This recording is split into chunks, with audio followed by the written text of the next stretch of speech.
Hey, how you all doing out there? Wilson here. Welcome to 2021. In this video today, I won't be playing a game. There are now 50 other channels out there playing a game, all with the best routine, the best system, the best money management. Take your pick. Today we are going to go over one of our friend's trips to Las Vegas. Where did he stay? What did he do? Where did he play? Did he win? Did he lose? That and more, and it all starts now.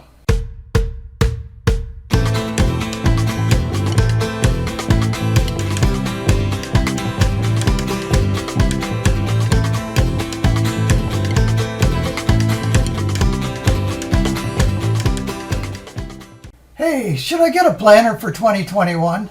I did for 2020. What a waste of money and time. Almost everything I had planned got canceled.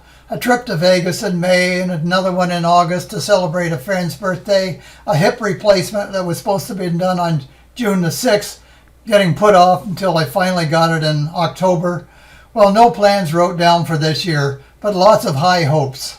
Just because I can't get anywhere, some of you guys are getting out and sending me emails on what's happening and how you're doing. Why not share some of those letters? Of course, I have to have permission to put them on here. So Dave gave us permission right in his email to do so. It's a long letter, so I will bring it up in 3 parts, or it would be way too small to read. I hope this size works okay. He starts off wishing us well, and he just got back from a trip to Las Vegas. I'm jealous already. And he's excited to share some of the details with us from his trip. Not only that, but he gives us permission right up front to share it with you guys. First off, he was booked into Caesars, which is a pretty nice place. I've been there and I liked it. He has a starting bankroll of $6,500. But hey, they only had 2 Baccarat tables out on the floor, and the minimum was $100 and only 3 players to a table.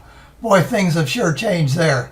Anyway, that scared him off, and he headed for the roulette and the craps tables, just because he was discouraged. Big mistake. Down 2,000, PDQ.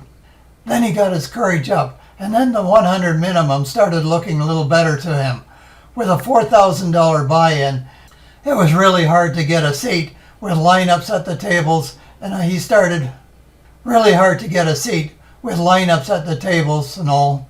He started with the mirror system and the regular martingale. Did not have the nerve or the bankroll to go grand martingale. $100 tables, remember.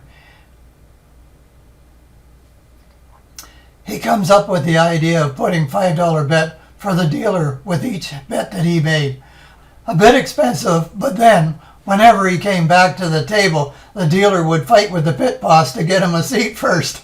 And no problems. Every time he placed a bet and had put a $5 for the dealer was hoping and cheering for him to win. Let's move on to day 2. Starts off with the day going great. In and out of shoes. He got his bankroll back, plus an extra $1,500. But he's breaking the rules. If you stay too long, you know what's going to happen. And it did. 6 in a row. So now he's mad. Back to his room, and he gets his other $4,000.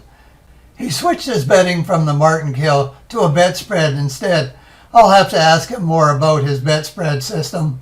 Anyway, he got back about $3,500, so he's still up. Let's move on to day 3. Here we go, breaking rule after rule, making mistakes, switching from one system to another and back again. Sometimes betting martingale, and then sometimes bet spread. Definitely not following any set plan. Here I am pointing out mistakes after mistake, but let's not forget, Dave is there having a good time. He is a gambler for sure. So it's not for me to criticize, but hey, it's my video. So here we go. The monies went down and up and down and down. Then finally he made a switch to banker player and won it all back again. I like his betting system for that $100 table. The 100, 200, 300, 600, etc., etc. So here he is, got all his losses back, plus some profit. But did he leave? No. He went all the way back to 1,000 again, then slowly working his way back to his original 4,000. This time, when he got to the 4,000, he got up and left. Wow, let's go to the finish. He got his resort fees all comped. In case you don't know this, they are keeping track of how much you're gambling, and if you just ask, you can get some pretty good comps. All in all, I would say he had a heck of a good time. He came home with about $7,900. That's after paying all his expenses in cash. So Dave, I hope you don't mind my smart remarks as we went through your letter.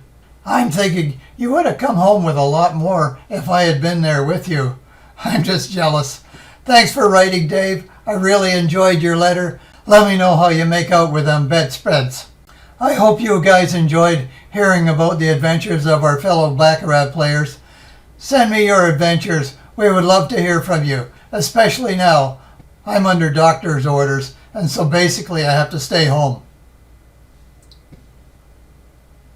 I better sign off here. Many thanks, Dave. Stay safe out there, guys. Talk to you next time. Banker player, show me the money. And as Dave says, cash flow, baby. Cha-ching!